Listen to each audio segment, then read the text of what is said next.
this is the biggest problem people have, is that switching mindset. Yeah. I see it all the time. And it doesn't matter whether somebody's got loads of money in the pot or small. And, anybody listening to this that's at that stage, I think will relate to this. It's really hard to go from working your entire life, saving, investing, building, accumulating, to somebody then saying to you, you've now got to start spending it, and to be comfortable with spending it and to enjoy spending it. You asked me what's the most important thing to do, is to enjoy it, right?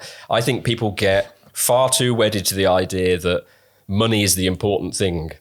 It's not important in itself. It doesn't do anything. It's what you can swap it for that's important, right? I always, joke that they're fun tokens. And unless you're going to make that distinction, then what was it all for?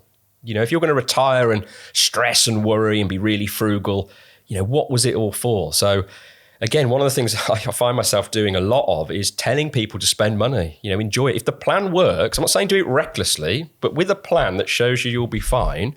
If you say that, actually, do you know what? We'd love to go on a couple more holidays a year if we could afford it. Let's have a look. Yes, you can. Do it. Enjoy it. Who's going to spend the money? It's going to be one of three people. It's either going to be you, your beneficiaries after you're no longer here, so the kids or whoever that might be, or the state in one form or the other. Who do you want that to be? Those are the only three people that are going to spend it. I love your view of it around happiness and joy.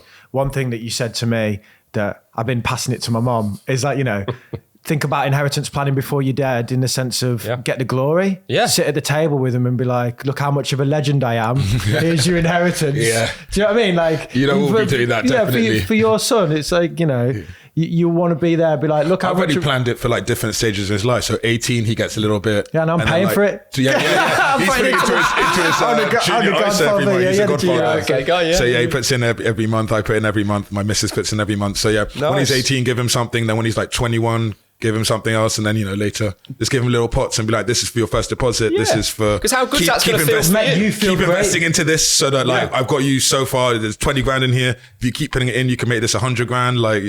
Things like that. Different pots. And that's what I mean. That's proper financial planning, right? Yeah. That's what you want to do. So you would say that to me, as a planner, and I would show you that you could do that and that it would make sense.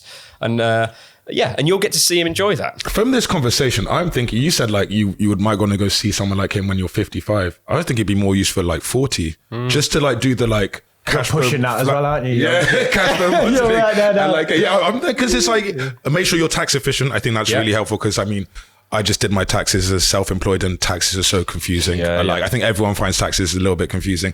So make sure you're tax efficient, make sure you're planned, make sure you're worst case scenario, best case scenario, all these things. I think it'd be good to do. I think this, I worry about money a lot, and I probably sit down with someone like you and you'd be like, chill the hell out.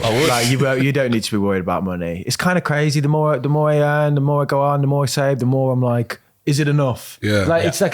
It's I asked the question about accumulation to decumulation, because I can see that coming. Yeah. I struggle to spend now, let alone when I'm 50, 60 or whatever. You'll still be accumulating when you're 70. I'll be accumulating in the grave. I know. He's got a direct debit going into a passive fund still. Yeah. I look at my nan who's still with us and plenty of money, and sits there with her toes hanging out at the ends of her slippers. And I say to her, Nan, what's going on down there? Not she can hear a word I say, but and there's 15 pairs of slippers that we've all bought her over the years. And she's come from a war generation, right? Yeah. There is no way she's not throwing those slippers away. There's still life in them left. And that's what I mean. That mindset, you'll never get that out of her. Trying to change your mindset now and say to you, Demi, you're done. You've got to spend. It's really hard emotionally. Yeah, one thing that's is this idea of they call it coast fire, but it's this idea that you might actually get to a point at some point where you can stop saving, because if you just let it ride and let the markets do its thing, you'll be okay. And that's probably a conversation that, or at least I should look at, because what's the point in saving into oblivion so that at 70 I can go on a holiday when I should probably be doing that right now? You know? And sadly I see this all the time. People end up not as healthy as you thought you might be in the later years, and you miss the opportunity. Those early years of retirement, let's say you do get to retire early, whatever we mean by early, what do we mean? 50, 55, whatever, that's still considered early. I know lots of us will probably want to do even before that, but those are your years. You're fit and healthy, probably, all fingers crossed. those are the years to enjoy those holidays. So you spend big in those early years? Yeah, so you see a peak.